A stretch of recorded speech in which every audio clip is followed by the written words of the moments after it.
ब्रह्मनाभि बनाई है उसमें एक अलग तरह की हमने चीज़ें डाली है, जिसमें हमने आपकी इसमें डाला है समुद्र की रेत, चींटियों के घर की मिट्टी, गौशाला की मिट्टी। हमने इसमें 5 प्रकार की मिट्टी डाली है, उपजाऊ खेत की मिट्टी, जिससे कि व्यापार में वृद्धि हो और रिलेशनशिप बहुत अच्छे से बने। इस भूमि से एक अलग टाइप की एनर्जी क्रिएट।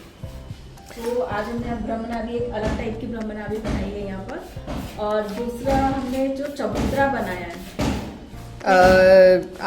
आप लोग क्या हमें बताएंगे कि आपने जो भी यहाँ पे ट्रीटमेंट्स किए हैं, जैसे आपने ब्रह्मनाभि बनाई है तो उसको हमने क्यों बनाया है, या हमने वास्तु पूजन किया है, या आपने हमारे घर में क्या क्या ट्रीटमेंट्स किए हैं और उसके हमें क्या रिजल्ट मिलेंगे? देखो सबसे पहले तो हमने यहाँ पे देखा वो यहाँ भूमि में एनर्जी बहुत कम थी, लैंड एनर्जी बहुत कम थी, जिसको हमने जागृत करने के लिए एक तो हमने भूमि जागरण मंत्र से हवन किया, दूसरा हमने यहाँ ब्रह्मनाभि बनाई, और दूसरा हमने जो यहाँ दोष पाया, सबसे बड़ा दोष है नॉर्थ ईस्ट का कटा होना।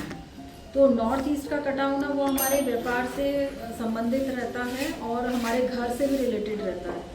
तो उसके लिए हमने यहाँ पे जो ट्रीटमेंट किया है वो क्वार्ट्ज और पिरामिड के ज़रिए किया है, जिससे कि वहाँ एनर्जी क्रिएट हो, क्योंकि हम और कुछ यहाँ पे इतना ज़्यादा नहीं कर सकते थे, क्योंकि वो आपका बाहर का जो एरिया था, पब्लिक एरिया था, उसे हम कवर नहीं कर सकते। तो हम ट्रीटमेंट के द्वारा ही इसे इसकी एनर्जी को बूस्ट कर सकते। इस तरह से यहाँ पे जो रहने वाले हैं उनकी मेंटल एबिलिटी में भी बहुत क्लैरिटी आएगी, क्योंकि नॉर्थ ईस्ट आपको दूरदर्शिता देता है, आपका विजन क्लियर करता है, आपकी डिसीजन लेने की क्षमता में वृद्धि करता है। एक तरह से नॉर्थ ईस्ट वास्तु पुरुष का सिर ही है, मस्तिष्क ही है।